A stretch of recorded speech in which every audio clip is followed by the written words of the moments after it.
Hola a todos y todas. Bueno, quedaba pendiente en las últimas conversaciones hacer algún registro, dejar algún registro de lo que fuimos intercambiando en torno de grupos, fundamentalmente de los textos que aluden a la perspectiva de Enrique Pillon Rivière sobre la teoría del grupo, sobre lo grupal. Así que voy a hacer Voy a tomar puntualmente algunas cuestiones, no voy a resumir ningún texto, ni me voy a remitir puntualmente a un texto, pero sí voy a dejar puntualizadas algunas cuestiones que me parece interesante, por lo menos que queden en un registro y que por ahí son útiles a la hora de analizar la película y hacer el trabajo final, que eso es un poco también el motivo de este resumen.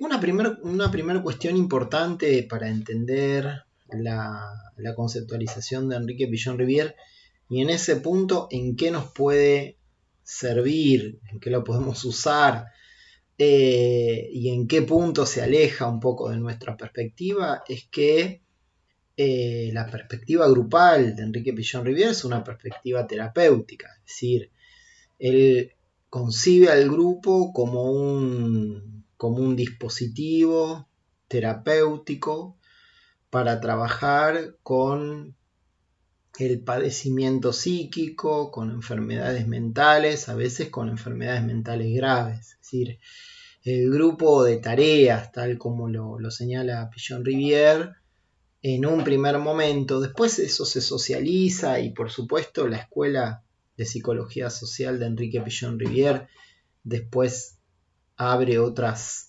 perspectivas más cotidianas. De hecho, hay un interés por entender de alguna forma el hacer cotidiano, la psicología cotidiana. Pero inicialmente lo que está en primer plano es la enfermedad mental y tomar distancia del psicoanálisis. Entonces, y del psicoanálisis individual, ¿no? Eso me parece que hay que tenerlo en cuenta porque no necesariamente nosotros vamos a trabajar en el ámbito educativo en situaciones donde la marca institucional es muy fuerte, donde estamos en establecimientos educativos, en escuelas, donde hay un orden jerárquico, donde hay un organigrama, donde hay un marco reglamentario normativo, etc. Es decir, que no es el espacio más libre, más horizontal que Enrique Pillon Rivière de alguna manera y la escuela de psicología social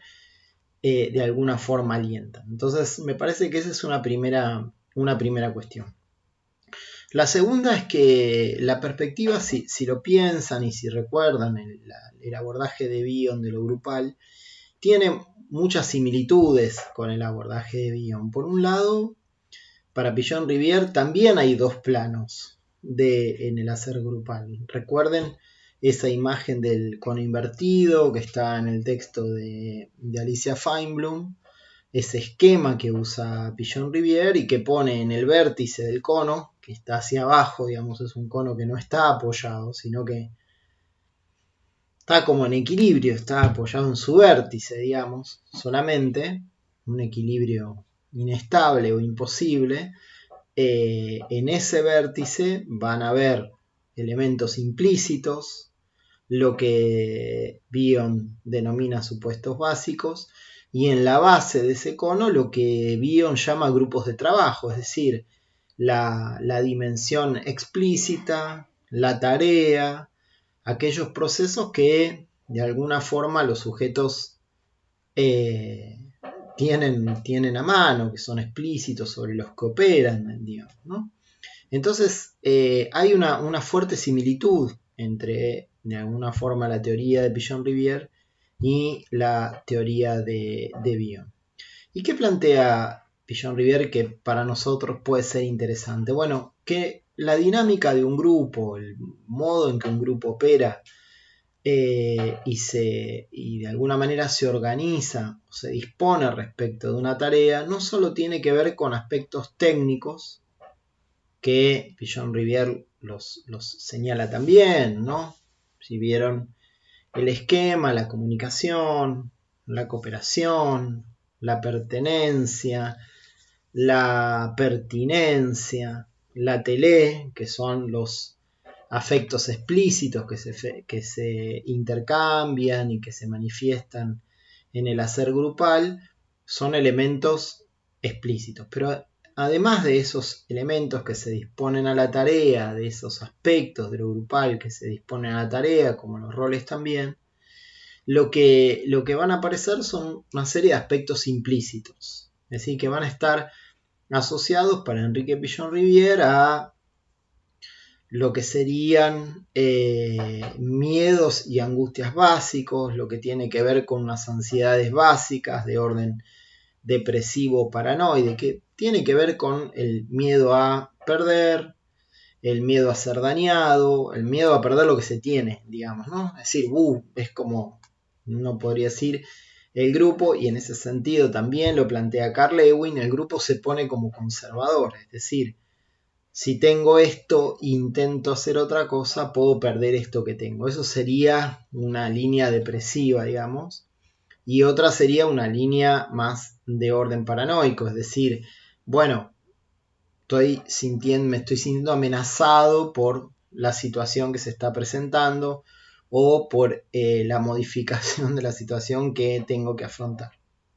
Entonces, me parece que eso es lo interesante, poder entender que podemos operar en estos dos planos, es decir, que a veces objetivamente el grupo en una situación de aprendizaje, en una situación institucional, realmente puede atravesar un problema técnico, un problema operativo, un problema de locomoción, es decir, hay algo que no se sabe, hay algo que no se entiende, hay algo que el grupo no da con la manera de resolverlo. Es decir, que ese plano no es que inexiste y que el docente o a veces tenemos que intervenir en ese plano. Es decir, que hay cosas que por ahí hay que colaborar. Hay un dato que falta, hay un elemento que el grupo no tiene y que necesita para operar. Ahora hay otro plano que es más el de lo latente, donde de alguna manera también podría ocurrir que el grupo de alguna manera no opera, no porque no sabe, sino precisamente porque está en esos supuestos básicos o está en esa situación que Pichon-Rivière llama pretarea, es decir, en esa situación donde está vinculada a esos elementos implícitos, a esas angustias básicas, a esos miedos básicos, y que el grupo prefiere mantener cierto equilibrio afectivo, cierta interioridad afectiva, cierta imagen de sí mismo, antes de arriesgarse a darse a la tarea. ¿Por qué darse a la tarea sería un riesgo? Bueno, porque toda tarea puede friccionar, puede producir conflictos, puede producir divisiones en el grupo, por lo tanto puede ser una amenaza de que ese grupo se fragmente. Es decir, si estoy tan cómodo con mis compañeros, con mis compañeras, ¿por qué me voy a arriesgar a hacer una tarea que por ahí me lleva al conflicto, por ahí nos terminamos peleando, si nos llevamos fenómenos? Por supuesto que parte de esa elaboración, eso ya sería una elaboración, parte de ese sentimiento está latente, es decir, no es plenamente significado, sino que a veces uno siente esa amenaza, esa tensión, ¿no? Que muchas veces ocurre, ¿no? Si pensamos en el trabajo grupal. Y hay para Pichon-Rivière en esta dinámica hay 4 de los que él llama emergentes, que es interesante tener en cuenta a la hora de operar con los grupos, ¿no? Que son 4 formas prototípicas, así como para Bion había 3 supuestos básicos, para Pichon hay 4 emergentes que tienen que ver con mostrar cierto modo, cierto estado del funcionamiento del grupo. ¿Qué es un emergente? Bueno, un emergente es precisamente, como su nombre lo indica, algo que emerge, algo que aparece, algo que sobresale. ¿Y de qué sobresale? Bueno, es algo que sobresale de la dinámica grupal. Entonces, que es pero que sobresale de la dinámica grupal. Lo que está pensando Pichon-Rivière siempre, acuérdense del esquema XY, que el grupo funciona en el eje de las X, pero va a haber algo, alguien, alguna cosa que emerge y que de alguna manera va a traccionar el funcionamiento del grupo hacia algún lado, ¿no? El ejemplo que habíamos comentado varias veces, ¿no? Un profesor que entra a una clase, primera clase, no lo conocen, entra y se larga con una pregunta. Les pregunta algo a los estudiantes, a los y las estudiantes, y mantiene el silencio. Lo que decíamos en esa situación es que si el docente no habla, lo que va a haber es que la ansiedad va a aumentar, es decir, que la tensión va a aumentar.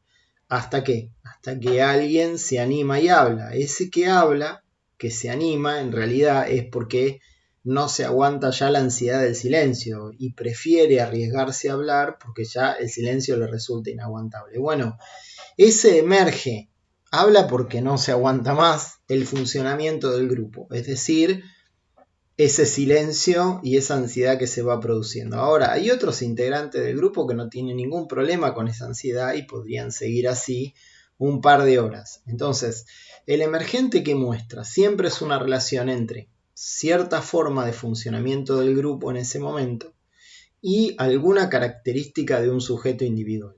Es decir, ¿por qué? Porque a partir de que alguien habló, yo puedo decir, bueno, se ve que esta persona no se aguantó la tensión, así que puedo saber algo, conocer algo de esa persona.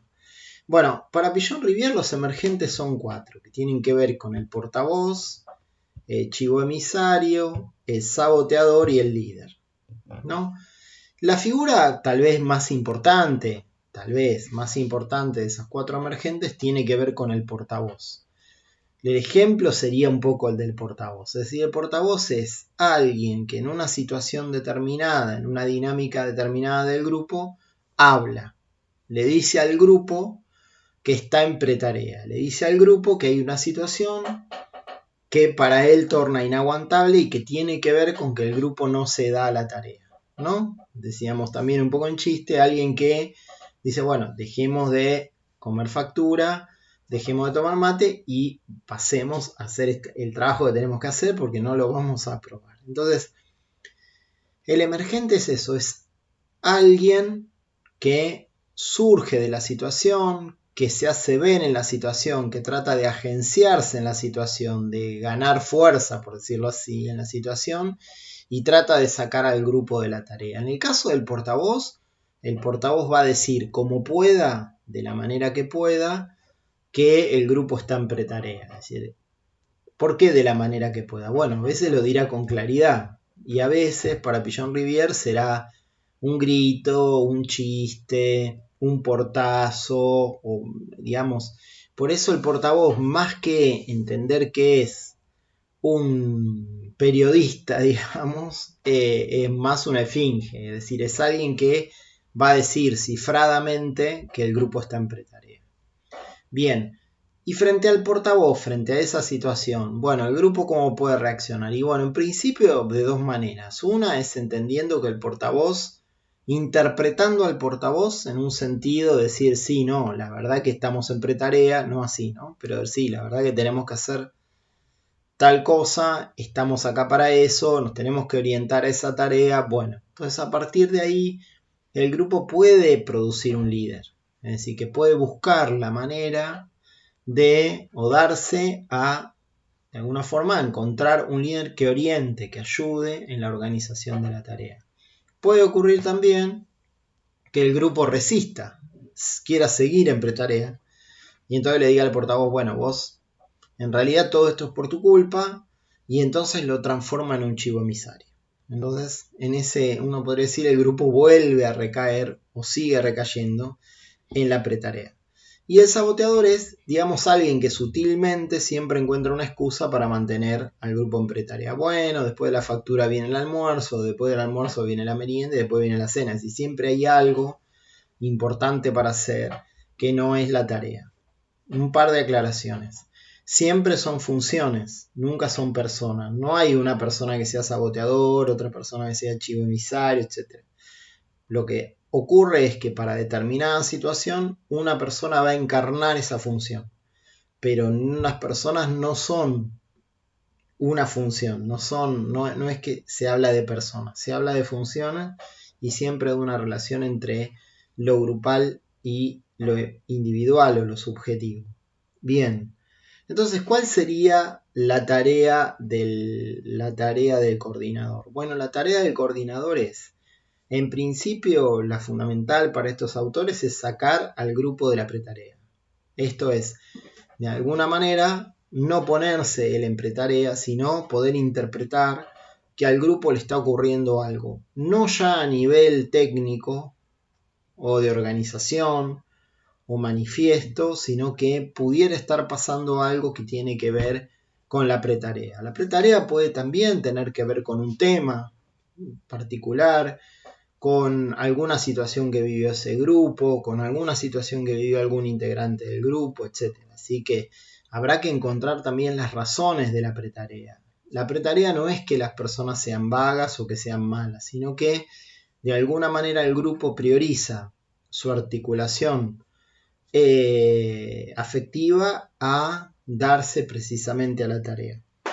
Yo quiero terminar con 4 figuras que me parecen interesantes, de las que habla Marta Manigot, ya más en el orden imaginario, no tanto como emergentes. Los emergentes tienen más un anclave inconsciente, pero sí que hay 4 situaciones, uno podría decir también a la luz de lo que dice Bion, pero hay 4 modos de funcionamiento grupal que me parecen interesantes, que son también prototípicos, uno podría decir hay muchos más, pero que me parece que todos hemos, digamos, o transitado, o visto, o habitado de alguna forma, que tienen que ver, por un lado, ella habla de los bueyes perdidos, ¿no? Son figuras de la pretarea, ¿no? Pero más en el orden de lo implícito, de lo que uno puede de alguna manera leer e interpretar, no ya de lo inconsciente de lo que le está pasando a algún sujeto en particular. Los bueyes perdidos, que es, bueno, un grupo que empieza a hablar de cualquier cosa, que se interesa, supongamos hablando de las vacaciones, o hablando del partido de fútbol, o de lo que sea, pero no hace lo que tiene que hacer. Entonces los bueyes perdidos es poner un enorme interés en precisamente temáticas que están lejanas del tema particular. O sea, no podría decir, me mantengo bien, sintiéndome bien, es muy agradable hablar de las vacaciones y resulta medio tortuoso hablar de lo que se tiene que hacer. Bien, la segunda es la intelectualización. Y Marta hace una diferencia acá interesante, que es, mientras que en Bueyes Perdidos el tema está olvidado, no hablamos del tema, estamos hablando, supongamos que tenemos que hacer un trabajo para una asignatura. No hablamos de ese trabajo, hablamos de las vacaciones. En la intelectualización sí hablamos de ese tema, pero siempre nos falta algo. Bueno, no leímos este texto, bueno, no vimos estas cosas, no vimos este documental, no sabemos, tenemos que discutir primero esto. Siempre falta algo. Es decir, la intelectualización sería, me meto tanto en el tema, pero como siempre me falta algo, tampoco puedo pasar a la tarea.